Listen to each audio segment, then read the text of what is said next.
round of Indonesia's presidential election shows that candidate Susilo Bambang Yudhoyono has more than 50% of the votes.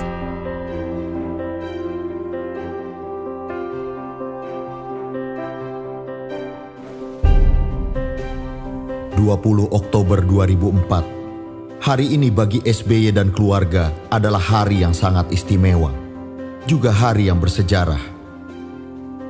SBY mengucapkan sumpahnya sebagai Presiden Republik Indonesia ke-6, presiden pertama yang dipilih langsung oleh rakyat melalui pemilu yang demokratis.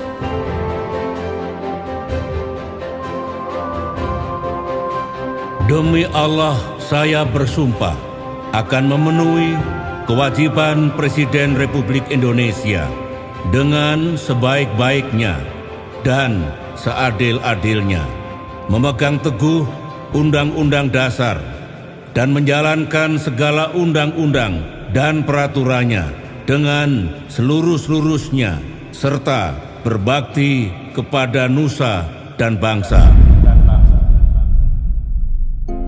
SBY sadar persoalan bangsa segudang, permasalahan dan tantangan amat kompleks. Tak ada resep ajaib, tak ada jalan pintas. Sementara harapan rakyat amat tinggi. Rakyat berharap pemimpin barunya bisa segera mengubah keadaan dan bisa berbuat apa saja seperti Superman. Namun tidak ada kata tidak siap. Tanggung jawab ada di pundak SBY sejak hari itu. Baru setapak SBY selaku presiden melakukan program 100 harinya. Aceh dan Nias diguncang dahsyatnya tsunami.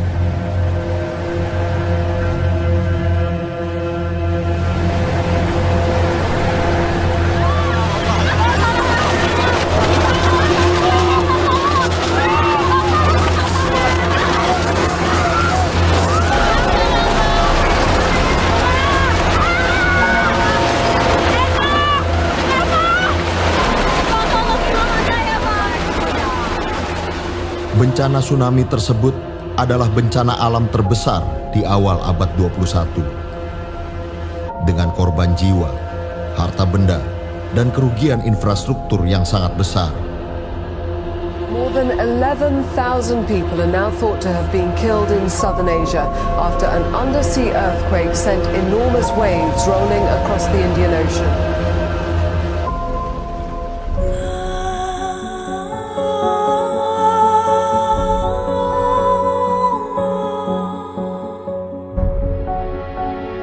Tentu saja ini menjadi ujian pertama bagi SBY, sang presiden baru.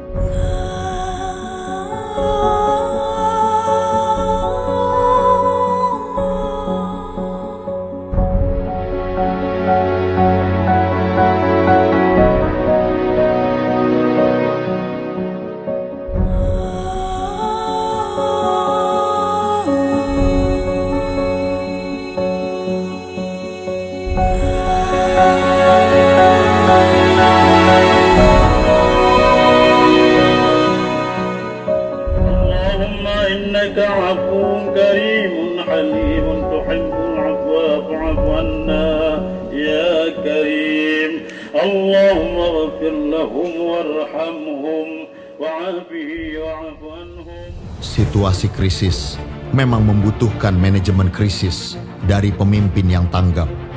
Selain itu, untuk melakukan operasi tanggap darurat yang kemudian dilanjutkan dengan rehabilitasi dan rekonstruksi pasca bencana, diperlukan kepemimpinan dan manajemen yang tangguh dan handal, termasuk kepemimpinan dan manajemen krisis.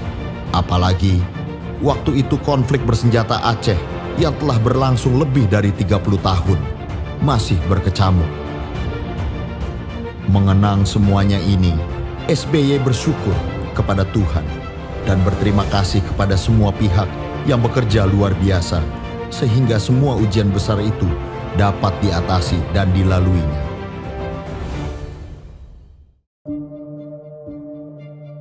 Di awal kepemimpinannya, SBY menghadapi sejumlah pekerjaan rumah, persoalan, dan tantangan yang boleh dikatakan menyandera Indonesia.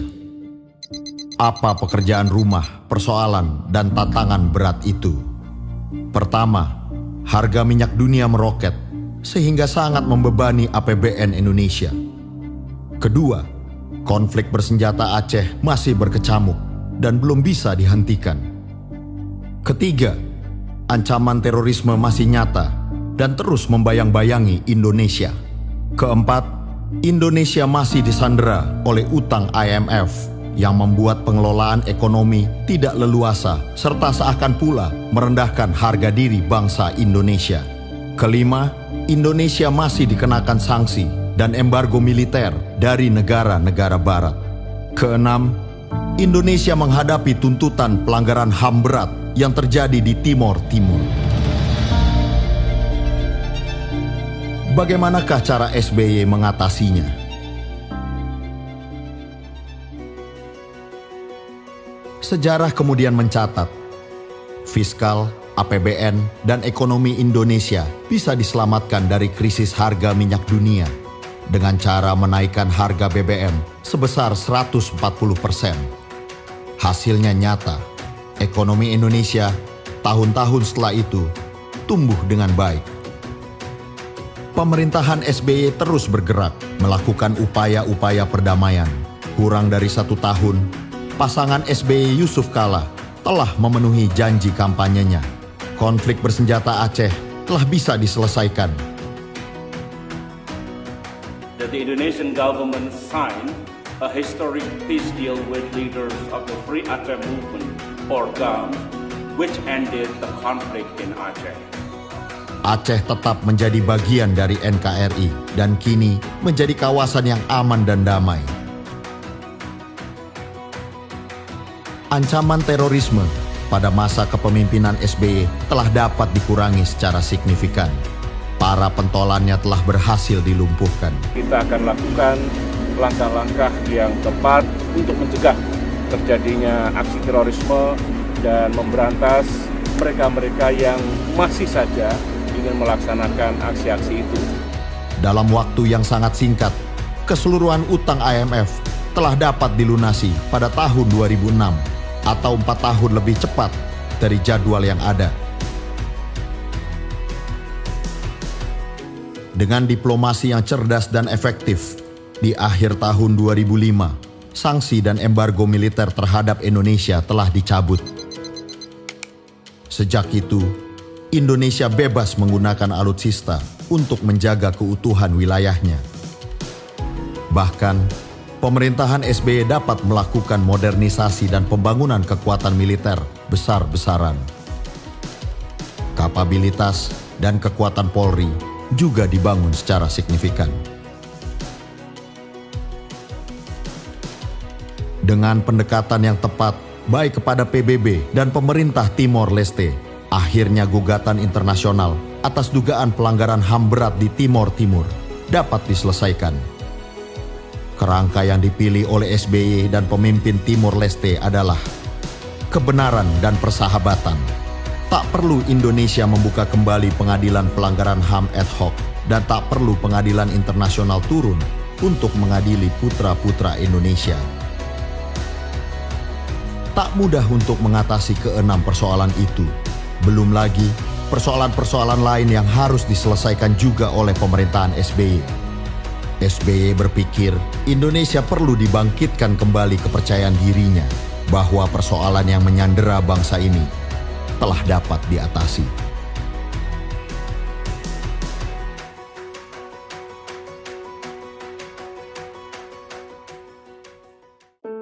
Kendati dengan jujur, SBY mengakui tidak semua sasaran pembangunan ekonomi dapat dicapai. Artinya, ada yang tidak berhasil, tetapi sejarah mencatat berbagai sukses dan prestasi yang diraih oleh pemerintahan yang dipimpinnya.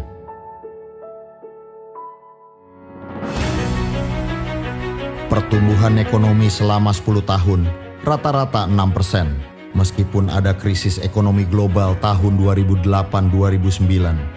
Angka terendah terjadi di tahun 2009 sebesar 4,6% akibat diterpa dampak langsung dari krisis global. Sementara pertumbuhan tertinggi pada angka 6,5% terjadi di tahun 2011. Angka 6% ini menjadikan Indonesia sebagai negara yang memiliki pertumbuhan ekonomi nomor 2 tertinggi di antara negara-negara G20 setelah Tiongkok. GDP meningkat 438,3%. APBN meningkat 439,3%. Pendapatan per kapita meningkat 350%. Debt to GDP ratio menurun dari 56,6% menjadi 24,7%. Rasio utang luar negeri menurun drastis dari 27,8% menjadi 7,8%. Cadangan devisa meningkat dari 36,3 miliar dolar menjadi 111,86 miliar dolar. Anggaran pendidikan meningkat tajam lebih dari 20% dari APBN. Pembangunan sarana kesehatan dan jumlah dokter meningkat secara signifikan. Perumahan rakyat layak huni dibangun secara intensif. Ketahanan pangan berhasil ditingkatkan menjadi lebih baik. Produksi ikan nasional meningkat dari 6,1 juta ton menjadi 18,9 juta ton. Penghasilan tamtama TNI, Polri, guru dan buruh yang selama ini relatif rendah meningkat dari Rp575.000 menjadi Rp4.380.000. Upah minimum regional buruh meningkat dari Rp458.500 menjadi Rp1.584.381. Pengangguran menurun dari 11% menjadi 5,7%. Angka kemiskinan menurun dari 16,7% menjadi 10,89%. Sekali lagi, memang tak semua bisa diwujudkan. Tetap ada kekurangan dan hal-hal yang belum bisa dicapai. Tetapi SBY telah memenuhi janji dan tekadnya.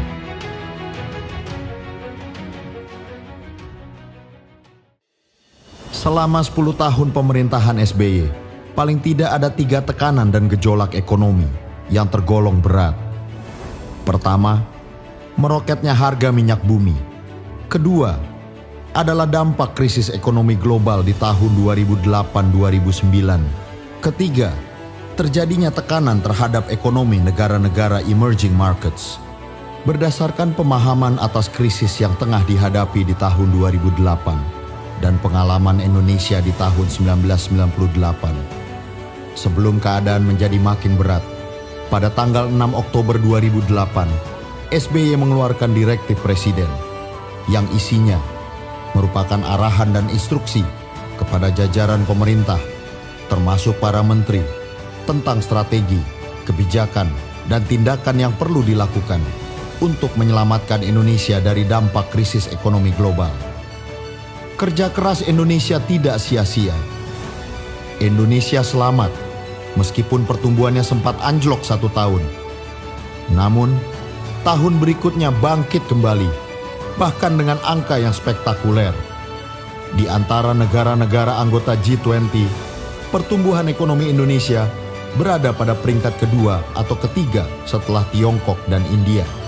Dalam sebuah krisis ekonomi, di samping golongan ekonomi lemah, kaum buruhlah yang kerap menerima dampak buruknya. Sejarah mencatat bahwa Indonesia dinilai oleh banyak kalangan, termasuk ILO atau International Labour Organization, yang menyebut Indonesia sebagai salah satu dari sedikit negara yang mampu menunjukkan ketahanan ekonominya dari segi pertumbuhan dan lapangan kerja. Pada tahun 2011, ILO bersama IILS mengeluarkan laporan yang diberi judul Studies on Growth with Equity, Indonesia Reinforcing Domestic Demand in Times of Crisis. Studi itu mengatakan antara lain, Indonesia patut mendapatkan penghargaan karena berhasil mengatasi krisis, baik secara ekonomi maupun sosial. Terlepas apakah SBY punya sifat sebagai pemimpin yang populis, ia dinilai memiliki empati dan keberpihakan kepada kaum miskin dan kurang mampu. SBY punya falsafah dan prinsip bahwa jika harus ada yang susah, lebih baik pemerintah dan bukannya rakyat. Kalau kantongnya harus kempes, jangan kantong rakyat yang kempes, alias tidak punya apa-apa. Pemikiran SBY seperti inilah yang melahirkan sejumlah kebijakan dan program yang sungguh pro rakyat miskin. Selama 10 tahun, cukup banyak program-program pro rakyat yang dijalankan. Di antaranya adalah bantuan operasional sekolah, BOS, beras subsidi untuk rumah tangga miskin, Raskin, program keluarga harapan, PKH, jaminan kesehatan nasional, JKN, bantuan untuk penyandang disabilitas, bantuan untuk lanjut usia, program rumah swadaya, program nasional pemberdayaan masyarakat, PNPM Mandiri, kredit usaha rakyat, KUR, program listrik murah dan hemat, peningkatan kehidupan nelayan, Badan Penyelenggara Jaminan Sosial, BPJS. Program-program pro rakyat ini mendapatkan alokasi anggaran yang cukup besar dalam APBN, meskipun tetap dalam batas-batas yang proporsional. Subsidi terhadap rakyat miskin juga termasuk dalam kebijakan pengurangan kemiskinan ini. Atas visi, pemikiran, dan keteguhan sikap SBY terhadap pembangunan yang adil dan berkelanjutan ini, ia dipilih dan diberi misi oleh Perserikatan Bangsa-Bangsa untuk menjadi ketua bersama panel tingkat tinggi PBB tentang agenda pembangunan pasca tahun 2015.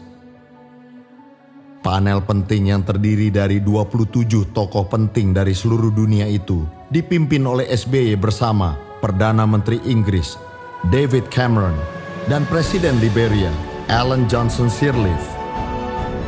Dalam waktu kurang dari 1 tahun, misi tersebut dirampungkan dan hasilnya diserahkan kepada Sekjen PBB Ban Ki-moon dan menjadi bahan utama dalam penyusunan Sustainable Development Goals (SDGs) menggantikan MDGs pada tahun 2015.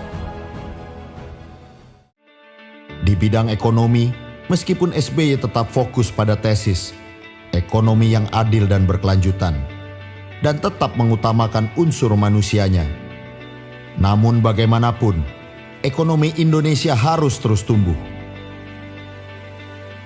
Sejak awal SBY menginginkan pertumbuhan ekonomi Indonesia mencapai 6%. Pertumbuhan ini harus mencakup sektor pertanian, industri, dan juga jasa. Juga mencakup infrastruktur, pangan, energi, dan transportasi. Dan yang tidak kalah pentingnya, pembangunan ekonomi harus terjadi di seluruh wilayah Indonesia. Pada tahun 2011, SBY meluncurkan Master Plan, sebuah rencana dan program strategis jangka panjang 2011 hingga 2025 yang kemudian diberi nama MP3EI. MP3EI atau Master Plan Percepatan dan Perluasan Pembangunan Ekonomi Indonesia dimulai dari pemikiran dan arahan strategis SBY selaku Presiden dan kemudian ditindaklanjuti oleh pembuatan Master Plan yang dilakukan secara maraton. Proses pembuatan MP3EI melibatkan jajaran pemerintahan pusat, pemerintahan daerah yang diwakili oleh para gubernur, Komite Ekonomi Nasional (KEN), Komite Inovasi Nasional (KIN), para ekonom, jajaran BUMN, jajaran dunia usaha swasta, serta unsur media massa. Nampaknya SBY benar, dibuktikan dengan banyaknya proyek-proyek ekonomi berskala besar yang dibangun di seluruh wilayah Indonesia, baik yang dalam kerangka MP3EI maupun yang bukan.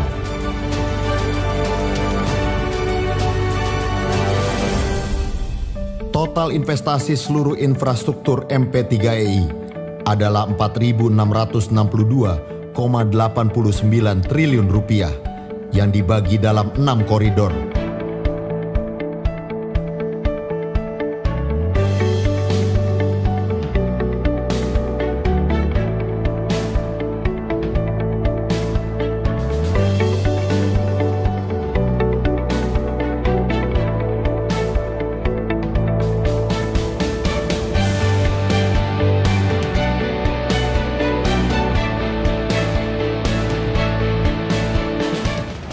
Di bidang infrastruktur, telah dibangun ratusan proyek yang tersebar di berbagai daerah. Di antaranya adalah pembangunan Bandara Kuala Namu, Sumatera Utara, dibangun sejak tahun 2007 dan diresmikan pada tahun 2013. Pembangunan MRT North-South di Jakarta dibangun sejak tahun 2013 dan diresmikan pada tahun 2019. Pembangunan Bandara Kertajati Majalengka dibangun sejak tahun 2013 dan diresmikan pada tahun 2018. Pembangunan Terminal 3 Bandara Soekarno-Hatta Jakarta dibangun sejak tahun 2011 dan diresmikan pada tahun 2016. Pembangunan Pelabuhan Internasional Maloy Kutai Timur dibangun sejak tahun 2013 dan diresmikan pada tahun 2017. Pembangunan Jembatan Pulau Balang Balikpapan dibangun sejak tahun 2013 dan diresmikan pada tahun 2019. Pengembangan Bandara Ngurah Rai Bali dibangun sejak tahun 2011 dan diresmikan pada tahun 2013. Pembangunan jaringan backbone serat optik di Papua Maluku dibangun sejak tahun 2014.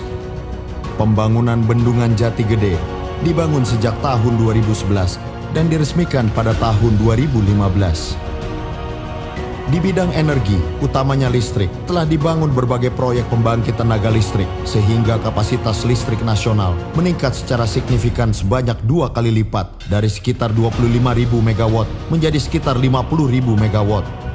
Proyek di bidang energi diantaranya adalah pembangunan PLTP Sarula 1 di Sumatera Utara, dibangun sejak tahun 2011 dan diresmikan pada tahun 2018. Pembangunan PLTU Pacitan 2 kali 315 MW dibangun sejak tahun 2007 dan diresmikan pada tahun 2013.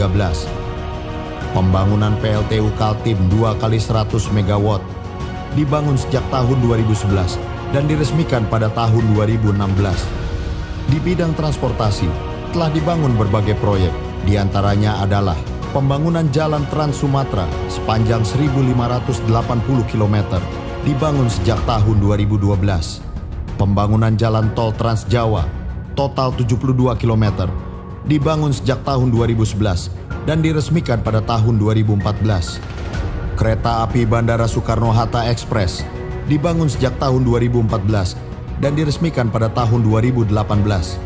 Pembangunan Jalan Tol Depok Antasari Jakarta dibangun sejak tahun 2008 dan diresmikan pada tahun 2018.